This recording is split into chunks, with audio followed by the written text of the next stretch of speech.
बिस्मिल्लाहिर्रहमानिर्रहीम। अस्सलाम वालेकुम स्टूडेंट्स। जो हम नेक्स्ट हमारा टॉपिक है वो है value of the trigonometric ratios of special angles.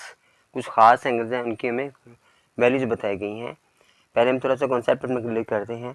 हमने स्टडी बड़ा कर ली है कि कौन कौन सी ट्रिग्नोमेट्रिक रेशियोज होती हैं। उसके बाद अब देखते हैं कि इसकी जो वैल्यूज़ हमें दी गई हैं, 45 का एंगल आ जा रहा है, 60 का है, 30 का एंगल है, तो उसकी वैल्यूज़ क्या होंगी। उसने एक्सपोज करने के लिए हमें एक यहाँ पर एक स्केयर दिया है जिसके तीनों साइडें ना, चारों साइडें बराबर आ रही हैं, यानी ये 1 आ रहा है, ये भी 1 आ रहा है। दरमियान में से एक डायगोनल लिया है जिससे हमें पता है कि 3 एंगल बने हैं ट्राइंगल के अंदर, तो ये इनका सम 180 होता है और ये दोनों इक्वल होंगे। अगर इसकी ये साइडें इक्वल है तो फिर एंगल भी इक्वल होंगे। यहाँ पे 90 का एंगल आ गया, 45 का एंगल आ गया, 180 का एंगल मुकम्मल हो गया। यानी कि consider square ABCD of side length 1 unit. We know that the diagonals bisect the angles, so it's triangle ABC. Angle A angle B दोनों 45 के हैं, एंगल C 90 का होगा। पाइथागोरस थ्योरम लगाएंगे हम यहाँ पर, तो हमें पता है कि हाइपोटेन्यूज का स्क्वायर बराबर है perpendicular square plus base square. तो हमने वैल्यू लगाई तो हमारे पास हाइपोटेन्यूज की वैल्यू आ गई √2, ये हमारे पास आ गया √2। अब आपने इसके मुताबिक जो ट्रिग्नोमेट्रिक रेशियोज हमारी बनती हैं वो कौन कौन सी बनती हैं। 45 हमें पता है साइन जो है ना वो बराबर होता है परपेंडिकुलर हाइपोटेन्यूज के, तो परपेंडिकुलर हमारे पास 1 आ रहा है, तो हाइपोटेन्यूज हमारे पास √2 आ रहा है। इस तरह कॉस की बात करते हैं तो कॉस में भी बेस ओवर हाइपोटेन्यूज है, उसकी वैल्यू लगा दी। tan दोनों 1 आ रहे हैं तो ये 1 ही आंसर आएगा। साइन का ऑपोजिट कोसिकेंट है, जो इसका उलट यानी ये आ जाएगा, √2 आ जाएगा। ये 45 कॉस का है तो इस सीकेंड इसका ऑपोजिट होगा, उसकी ऑपोजिट वैल्यू ये वाली आ जाएगी। ये दोनों सेम आ रहे हैं और tan जो हमारे पास जो 45 है ये वाला और कॉट की वैल्यू 45 की सेम ही होगी। नेक्स्ट हम स्टडी करते हैं मज़ीद उसकी वैल्यूज़ जो हैं। अब हमने जानना है 30 के बारे में भी और 60 के बारे में भी। जैसे रेडियन में बताया हुआ है हमें और डिग्री में बताया हुआ है। यहाँ पर उसने एक ट्राइंगल दी हुई है जो इक्विलेटरल ट्राइंगल है, जिसमें से बताया कि अगर ये सारी साइडें 2 हों, हम दरमियान में एक बाइसेक्ट करें तो इससे ये वाला जो मुकम्मल 2 था वो AC और BCD बराबर हुआ तो 1 और 1 हो गया। अब 60 और 30 दो एंगल हमारे पास आ गए, यहाँ पे 90 का एंगल आ गया। Consider an equilateral triangle ABC, side 2 units, draw perpendicular bisector BC on AD। BC draw किया AD के ऊपर। The point C is the mid point of AD। चूँकि ये मिड पॉइंट है, इससे क्या हुआ है कि AC और CD बराबर हो गए हैं। C is the mid point which angle जो बताया ना वो A वाला वो 60 का बना है और ये B जो ना वो 30 का बन गया। दोनों को सॉल्व करेंगे, दोनों के मुताबिक हम इसकी वैल्यूज को देखेंगे। पहले पाइथागोरस थ्योरम लगाया, हमने परपेंडिकुलर फाइंड करना था, तो परपेंडिकुलर हमारे पास आ गया √3 आ गया। ये जो दरमियान में एक्स की वैल्यू आ गई ये √3 हमारे पास आ गया। अब हमने ट्रिग्नोमेट्रिक रेशियोज में 30 पहले फाइंड करेंगे, तो साइन 30 की वैल्यू 1/2 आएगी। ये हमें पता है कि इसके परपेंडिकुलर और हाइपोटेन्यूज के इक्वल होता है, तो परपेंडिकुलर हमारे पास 1 आ रहा है। अच्छा, दूसरी बात ये मैंने बताई नहीं आपको, यहाँ पर अगर 30 की बात करेंगे तो परपेंडिकुलर ये होगा और अगर 60 को देखेंगे तो परपेंडिकुलर ये होगा, क्योंकि हमने पहले पढ़ा था वो फाई के बारे में और थीटा, उसके मुताबिक हमने कुछ क्वेश्चन सॉल्व किए हैं 6.3 के अंदर। तो उसमें बताया था कि अगर इस एंगल की बात हो रही है ना, ये B एंगल की बात हो रही है तो इसके सामने वाला परपेंडिकुलर होगा। 60 की बात हो रही तो परपेंडिकुलर ये होगा। तो यहाँ पर उसने 30 की बात की तो परपेंडिकुलर हमारा चेंज हो गया बेस के साथ, हाइपोटेन्यूज हमारा वहीं रहेगा। तो यहाँ पर भी हमारे पास परपेंडिकुलर जो कि 1 आएगा और हाइपोटेन्यूज 2 आएगा। यहाँ भी परपेंडिकुलर बेस हमारे पास बेस ये होगा √3 और फिर 2 हमारे पास हाइपोटेन्यूज आ गया। और tan 30 में भी हमारे पास सेम आएगा, बेस और वो हाइपोटेन्यूज आएगा, तो बेस और हाइपोटेन्यूज जब चेंज हो गए हैं उसके मुताबिक हम इसको बेस और परपेंडिकुलर। यहाँ पर ये 30 इसका ऑपोजिट आ गया, इस 30 का ये ऑपोजिट आ गया। देखिए ना, ये वाली वैल्यू से उल्टी कर दी है, इसको इसे उल्टा करके यहाँ लगा दी है। ये सब आपने लर्न करनी है और ज़ुबानी लर्न करनी है। आगे मेरे पास 60 की वैल्यू आ गई है, तो इसमें वैल्यू जब 60 की बात होगी तो हमारा परपेंडिकुलर यही वाला हो जाएगा एक्स वाला, और ये वाला हमारे पास बेस आ जाएगा। इनके मुताबिक ये वैल्यूज हमारे पास आ गई हैं जो आपने लर्न करनी है। इससे एक टेबल बनाकर उसने हमें यहाँ पे दिया हुआ है कि अगर साइन 0 होगा तो वो 0 आंसर आएगा, कॉस 0 का 1 आंसर आएगा। ये हमें कैलकुलेटर बता सकता है, लेकिन चूंकि उसने कैलकुलेटर के बगैर ने वैल्यूज लिखनी है तो इसको आपको लर्न करना पड़ेगा। इस तरह देखें ये 30 की वैल्यू 1/2 है, तो यहाँ पर 1/2 60 का आ रहा है, ये आपस में अपोजिट है, ठीक है, बराबर है। इस तरह ये वाली 60 की वैल्यू साइन की और ये 30 की वैल्यू कॉस की, ये आपस में बराबर है। ये √3/2 √3/2 है, जबकि 45 की ये सेम है, 1/√2 1/√2 और ये 1। इस तरह हमारे पास ये जो 10 की वैल्यू आ रही है, चूँकि 30 छोटा होता है तो 1/√3 आ गया, 60 बड़ा होता है तो खाली √3 आ गया। ये बेटा आपने लर्न करनी है, क्योंकि ये वैल्यूज़ लर्न होंगी तो हम क्वेश्चन को सॉल्व कर सकेंगे। इन्हें ज़ुबानी याद करना पड़ेगा, तमाम जो टेबल आपके पास ज़ुबानी याद होगा तो क्वेश्चन सॉल्व होंगे। बट एक्सरसाइज हम जब स्टार्ट करते हैं तो उसमें पहला क्वेश्चन लिखा हुआ है find the value of the following trigonometric ratios without using the calculator. उसने स्पेशली कह दिया हमें कि अपने कैलकुलेटर का इस्तेमाल नहीं करना है, तो इस सब को लर्न करना पड़ेगा आपको। यहाँ पे कुछ वैल्यूज दी गई हैं, साइन है, कॉस है, टैन है, फिर कुछ रेडियन में दी गई हैं, कुछ उसने डिग्री में दी हैं। इसको बड़ा सॉल्व करते हैं हम। देखिए पहले 30 की वैल्यू लिखी हुई है, तो 30 की वैल्यू चूँकि आपको लर्न करनी पड़ेगी।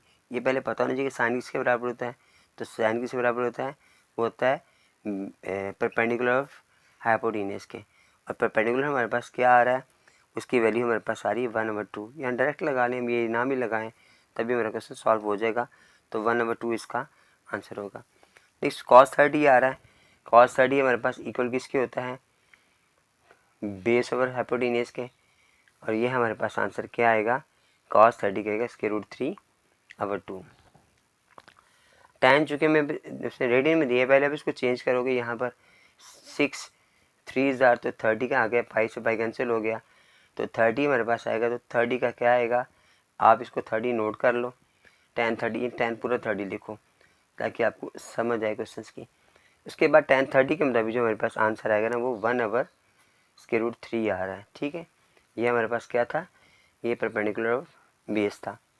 ये अब साइन 60 दे दिया उसने, वो 30 था, 60 दे दिया, इसकी वैल्यू क्या होगी, ये था हमारे पास वही परपेंडिकुलर बेस है। और परपेंडिकुलर बेस में हमारे पास वैल्यू जो आ रही है उसकी 60 की वैल्यू √3 आ रही है। ये बट आपने लर्न करनी है। उसके बाद सेकेंड आ गया। सेकेंड जो हमारे पास है वो कॉस का अपोजिट है, और सेकेंड कॉस की जो वैल्यू 60 की आ रही है वो हमारे पास आ रही है 1/2। लेकिन जब हम इसकी लगाएंगे तो खाली 2 लगाएंगे, ठीक है। 1/2 हमारे पास वैल्यू आएगी, जब इसको उल्टा करोगे आप तो वो 2/2 मेरे पास आ जाएगा। नेक्स्ट हमारे पास आ रहा है π/3 आ रहा है, ये रेडियन में आ रहा है, इसको भी आपने चेंज किया, 3 6 60 का एंगल आ गया, तो 60 हमारे पास क्या होगा, यहाँ पे आप नोट कर लो cos 60 की वैल्यू। तो cos 60 की जो वैल्यू हमारे पास पहले भी हमने क्वेश्चन ये सॉल्व आया हुआ था, लेकिन वो आया था डिग्री के अंदर, अब इसने रेडियन में दे दी है। जो cos 60 हमारे पास आ रहा है उसकी वैल्यू 1/2 होगी, ये इसका आंसर होगा। नेक्स्ट पार्ट में देखते हैं बेटा, कॉट हमारे पास आ गया। अब cos 60 है, कॉट tan का ऑपोजिट है, और tan 60 जो ना हमारे पास उसे हम कहते हैं √3, लेकिन इसकी वैल्यू क्या होगी, वो उसका ऑपोजिट होगी, 1/√3 आ जाएगा। अब sin 60 है, sin 60 वैल्यू जो आ रही है वो √3/2 आ रही है। जस्ट आपने वैल्यू लिखनी है तो हमारा आंसर आ जाएगा। सेकेंड cos का ऑपोजिट होता है, तो cos 30 की वैल्यू 1/2 होती है, सॉरी cos 30 की वैल्यू थी √3/2, तो यहाँ पर हमारे पास 2/√3 हमारे पास इसका आंसर आ जाएगा। ऑपोजिट जो होगा उसका उल्टा होगा। अब cos सेकेंड जो साइन का ऑपोजिट है, अब साइन 30 की वैल्यू तो 1/2 होती है, तो यहाँ पर खाली 2/1 लगाएंगे, 1 नहीं लगाएंगे, तो यही हम इसको आंसर लिख लेंगे। 45 चूँकि दोनों का सेम है, cos का भी, वो 1/√2 है। उसके बाद लास्ट में हमारे पास कॉस्ट आ रहा है, उसकी वैल्यू आ रही है π/4। अब इसे कटिंग करोगे, 4 से 16 आ गया है, यहाँ पे कैरी गया तो 4 5 से 20 45 का एंगल बन रहा है, तो हमारे पास आगे cos 45। अब 45 डिग्री में चेंज कर लिया है, तो 45 का एंगल यही वाला होगा, 1/√2 जो ना इसका आंसर होगा, ठीक है। जैसे मैं 2 में लिख दिया, इसमें एवेल्यूएट करना है। हमारे पास साइन और कॉस को से कंबाइन कर दिया है, दो में दे दिए हैं, 2 ट्रिग्नोमेट्रिक रेशियोज दे दिए हैं, दरम्यान में साइन को नहीं लगा हुआ, इसका मतलब ये मल्टीप्लाई हो रहे हैं। यहाँ पर भी एज इट ऐसे है, इसमें प्लस आ रहा है, इसमें माइनस है, कुछ में प्लस में, कुछ में माइनस लिखा हुआ है, कुछ में मल्टीप्लाई का साइन लिखा हुआ है। अब ये कैसे सॉल्व होंगे बेटा? आपने जो कि पहले वैल्यूज याद कर ली हुई है, उसके मुताबिक हमें पता है साइन 60 की जो वैल्यू आ रही है वो √3/2 आ रहा है, और ये 2 भी से मल्टीप्लाई हो रहा है। फिर मल्टीप्लाई का साइन लगाएंगे, 60 की वैल्यू लगाएंगे जो 1/2 था। अब ये वाला 2 इस 2 से कैंसिल हो गया, तो हमारे पास जो आंसर आ गया उसका यहाँ नीचे लिखना है √3/2 ही हमारा इसका आंसर आ जाएगा। क्वेश्चन यहीं पे सॉल्व हो जाएगा। नेक्स्ट पार्ट में हमारे पास आ रहा है π/6 आ रहा है। पहले हमने जो चेंज किया तो 6 3 आ रहा था, 30 का एंगल बन गया, तो ये 30 की वैल्यू लगानी मैंने, और जो cos 30 की वैल्यू है वो वही है जो हमने ऊपर 60 की लगाई थी, उसके ऑपोजिट है, साइन के जो ऑपोजिट आती है। तो साइन के ऑपोजिट क्या होगी? 2 एज इट ऐसे ही आ गया, इसकी वैल्यू इसके √3/2 आ गया, इसकी वैल्यू फिर हमारे पास 1/2 आ गया। सेम क्वेश्चन वही वाला बन लिखी, सिर्फ वहाँ पे चूँकि 60 को इसने ऑपोजिट कर दी है, तो ये यहाँ पर उसने cos पहले लगा दी है, साइन वहाँ लगा दी है, वैल्यूज़ वही है। अब वही हमने इसको इससे कैंसिल किया, तो हमारे पास जो आंसर आएगा वही वाला आएगा, √3/2 इसका भी आंसर आएगा। नेक्स्ट पार्ट में हमारे पास प्लस का साइन दरम्यान में आ गया। अब इस प्लस के साइन में हमने इनकी वैल्यूज़, क्योंकि दोनों की वैल्यू सेम है, वो नोट करनी है। वो क्या थी? 1/√2 था, यहाँ पर भी ऐसे ही था, 1/√2 है। अब मैंने इनको मल्टीप्लाई किया इस 1 के साथ, तो 1/√2 आ गया प्लस 2/√2 आ गया। ये भी वैल्यू सेम हो गई हमारे पास। अब आप क्या करोगे बेटा, जो कि एलसीएम सेम आ रहा है तो हमने एलसीएम लेना है, तो √2 एक मरतबा आएगा, जबकि ऊपर भी वैल्यू को हम प्लस करेंगे तो 4/√2 आ जाएगा। अब आपने याद रखना है कि जब वैल्यू √रूट की वैल्यू नीचे आ जाती है तो इसको रैशनलाइज करते हैं। रैशनलाइज करने का क्या मेथड क्या था कि आप इसी वैल्यू को ना 2 टाइम्स मल्टीप्लाई करते हो, डिनोमिनेटर के साथ भी और न्यूमरेटर के साथ भी। इससे मल्टीप्लाई किया, 4/√2 आ गया, इसके साथ मल्टीप्लाई किया तो 2 2 से 4, 4 का √2 ही आएगा। अब इस 2 से इसको काटा तो जो हमारे पास आंसर आएगा 2/√2 इसका आंसर आ जाएगा। नेक्स्ट पार्ट में हमारे पास इसने में दिया हुआ है साइन 60 दिया हुआ है और cos 60 दिया हुआ है, दरम्यान में प्लस का साइन है, sign 60 cos 30 cos 60 tan 30 sin 30 है। इन सब की वैल्यूज पहले लगाएंगे, फिर हम क्वेश्चन को सॉल्व करेंगे। यहाँ पर हमारे पास वैल्यू जो आएगी ना वो आएगी √3/2, इसकी वैल्यू भी यही वाली है √3/2। यहाँ पे 60 की वैल्यू और इसकी 30, चूँकि इन दोनों आपस में वैल्यू सेम होती हैं तो हम ऐसे ही लगाएंगे इनको सेम ही। अब ये मल्टीप्लाई हुआ, 3 3 9, 9 का स्क्वायर रूट हमारे पास 3 आएगा। यहाँ पे एक दफ़ा 9 लिख लो, फिर 2 2 4 कर दो, यहाँ पर 1 आएगा, यहाँ पर भी 2 2 4 आएगा। अब इसका स्क्वायर रूट 3 आ जाएगा मेरे पास, आपने इसे 3 लगा देना है, फिर मैं साथ ही एलसीएम ले लूँगा। ये 4 आ गया, इसका स्क्वायर रूट 3 आ गया और साथ +1 आ गया। अब आपने दोनों को प्लस किया तो 4/4 ये कैंसिल किया तो 1 इसका बेटा आंसर आ गया। नेक्स्ट पार्ट में बस कॉस है, फिर कॉस है, उसने मामूली से ना फ़र्क के साथ ना क्वेश्चन को चेंज कर दिया है। अब आपने बस ध्यान से क्वेश्चन सॉल्व करने हैं, वैल्यूज़ याद होंगी बेटा तो क्वेश्चन आसानी से सॉल्व होंगे। इसकी वैल्यू 1/2 था, इसकी वैल्यू मेरे पास आ रही है √3/2, यहाँ पर भी ऐसे ही आएगा, इसकी वैल्यू जो है ना वो अपोजिट होगी, यानी इसके √3/2 होगा और ये 1/2 हो जाएगा। इन्हें मल्टीप्लाई किया, इसके √3/2 आ गया, इसे किया इसके √3/2 आ गया, सॉरी 4 आ गया, ये भी 4 है, ये भी 4 है, √4 हो रहा था। अब ये दोनों सेम आ गई हैं मेरे पास, ये वाली प्लस के साथ आ गई, ये वाली माइनस के साथ आ गई, आप दोनों कैंसिल कर दोगे तो 0 इसका आंसर आ जाएगा।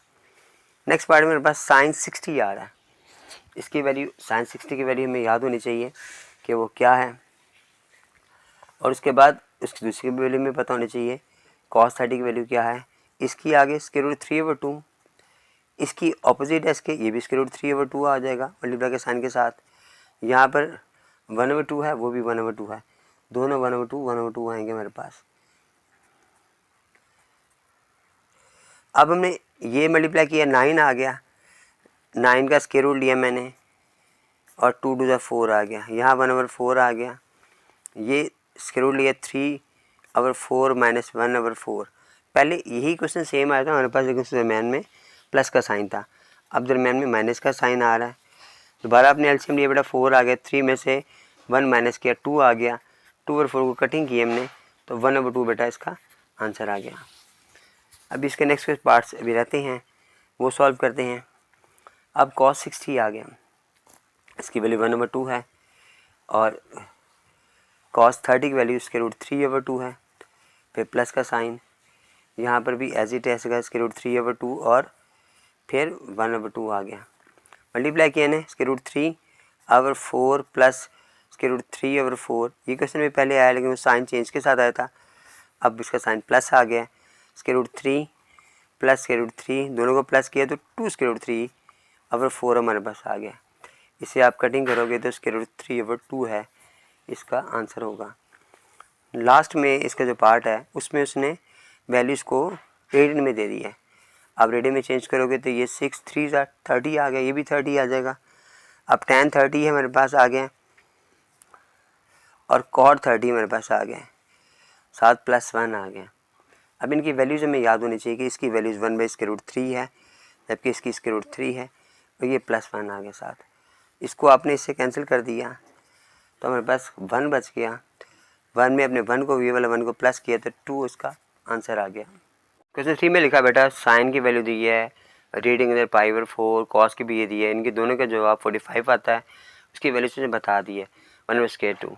अब वो कह रहे हैं इनमें सब सारे क्वेश्चन में 45 ही वैल्यू दी गई है। अब कह रहे हैं इनको सॉल्व करें, कुछ प्लस के हैं कुछ माइनस के हैं।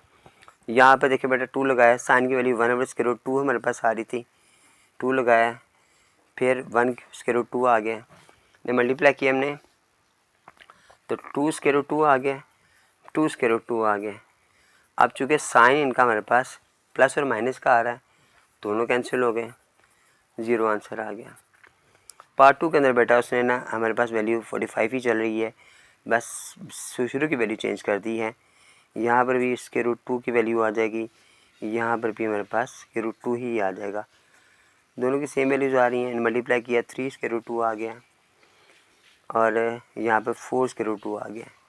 अब एलसीएम ने लिए चूँकि रकमें सेम आ रही हैं, एलसीएम एक मरतबा आएगा, 3 और 4 को प्लस किया तो 7/2 हमारे पास आ गया। ये चूँकि हमारे पास नंबर बेटा अगर तो ये इवन नंबर होता, 2 के टेबल में आ रहा होता तो फिर हम इसको रैशनलाइज करते हैं, नहीं तो आप इसको ऐसे ही छोड़ दें, इसे ही आंसर लिखते हैं। नेक्स्ट पार्ट में देखें 5 आ रहा है, cos 45 की वैल्यू इसके √2 आ गई, साइन 45 की वैल्यू 2 आ गई, मल्टीप्लाई किया 5 के √2 आ गया, -3 के √2 आ गया, एलसीएम लिया हमने इसके √2 आ गया, 5 में से 3 माइनस किया हमने तो बस 2 आ गया। अब चूँकि नंबर सेम आ रहे हैं ये वाले तो हम इसे रैशनलाइज करेंगे, मेथड वही है बेटा, ऊपर भी नीचे भी आपने सेम नंबर से मल्टीप्लाई करना है। इसे मल्टीप्लाई किया तो 2 आ गया, ये 4 आ गया, 4 के √2 होगा, इस 2 को 2 से कैंसिल कर दिया, ये 2 बेटा हमारा आंसर आ गया। बेटा हमारी एक्सरसाइज अल्हम्दुलिल्लाह मुकम्मल हो गई है। तो जिन बच्चों ने मेरे चैनल्स को भी फर्स्ट टाइम जो है ना वो देखा है तो बेटा वो मुझे सब्सक्राइब ज़रूर करें। इसके अलावा मेरी वीडियोस को ना लाइक भी क्या करें बेटा, और अपने दोस्तों को शेयर भी क्या करें, ठीक है। आपको अगर समझ नहीं आ रही तो मुझे कमेंट्स करके बताएं, इंशाल्लाह मैं आपको व्हाट्सएप पे मज़ीद समझा कर आपको क्वेश्चन समझा दिया करूँगा, ठीक है बेटा। जज़ाकल्लाह, अस्सलाम वालेकुम।